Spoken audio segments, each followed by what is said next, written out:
बस्तर के चित्रकूट क्षेत्र में पिछला करीब 15 साल से आयोजित चित्रकूट महोत्सव आज संपन्न हुआ थे। 24 और 25 फरवरी के आयोजित चित्रकूट महोत्सव में छत्तीसगढ़ी लोक कला के संगे संग उड़ीसा के लोक कलाकार मन के भी प्रस्तुति विशेष आकर्षण के केंद्र बने हुए है। यहाँ स्थानीय कलाकार, शिल्पकार और व्यापारी मन के स्टॉल के जरिए प्रदर्शनी भी लगाए गए हैं। चित्रकूट महोत्सव के आयोजन छत्तीसगढ़ पर्यटन मंडल डहार ले चित्रकूट जलप्रपात परिक्षेत्र में करे जाते।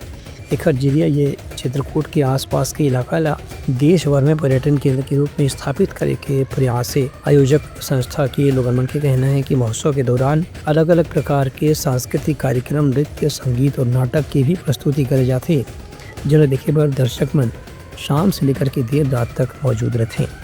ब्यूरो रिपोर्ट, उतलंगा न्यूज़।